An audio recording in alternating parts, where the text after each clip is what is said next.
Here's your WNEM TV5 News Update. Good evening, everyone. I'm Meg McLeod. Here's a quick look at some of our top stories tonight. We have watched the mayor spin stories while people suffer. We have seen police authority used not to serve, but to suppress. A protest outside Flint City Hall following a protest that went south over the weekend. It's resulted in a lawsuit against Flint's mayor, police chief, and 3 police officers, and a city council meeting that erupted into chaos Monday night, once again putting off discussions about the overdue budget. Protesters expressed frustration with both city leadership and police. The death of a local state trooper is now playing out in a courtroom.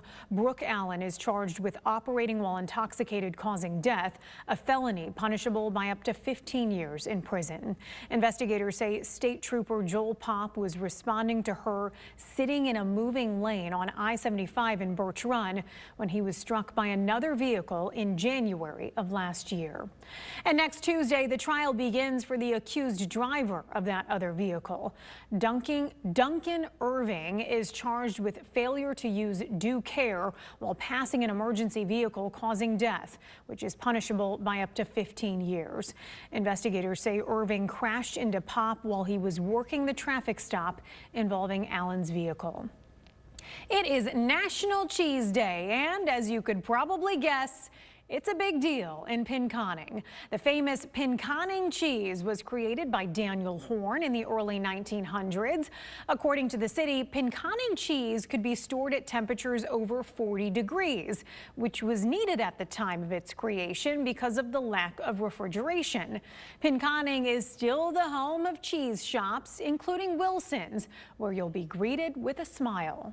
It's just so much fun that people come in and say, I want the squeaky cheese. And, you know, it's just exciting to see their people's face smiling and because they like cheese. I love cheese, too.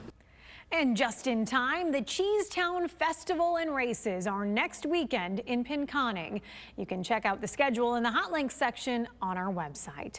And now here's Chris with your first alert forecast. It appears we've got some more showers to go tonight before everything comes to an end. And I think our southeastern areas will have the best chance to see the continued showers. Looks like severe weather threat is relatively low tonight. However, there could be some heavy rain.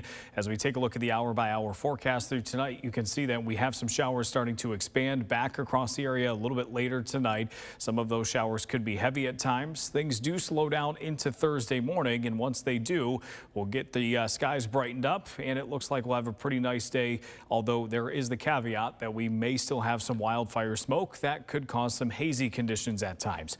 The excessive rainfall outlook continues tonight, so this area in green just shows where we may have a risk for some localized flooding. It doesn't mean everybody will see that, but there could be some areas that see some localized downpours. I think our southern communities stand the best chance of that, where we could see some ponding on roads, streets, those types of things. And then as we take a look at the rain predictor totals, you can see why some of those areas like Flint and Lapeer could see over an inch of rain. The totals drop off pretty dramatically to the north. Your low temperatures tonight will be in the 50s. Tomorrow, highs likely in the middle to upper 70s to the west. We've got lower and middle 70s to the east. As far as the wildfire smoke is concerned, we expect some of that to return tomorrow, and some of it could once again be near the surface. Your TV5 First Alert 7-day forecast shows temperatures will be in the 70s this weekend, a dry Saturday, a mostly dry Sunday, and then temperatures are expected to warm up in the upper 70s next week. Remember to tune into WNEM TV5 on air and online 24/7 for the latest news, weather, and information.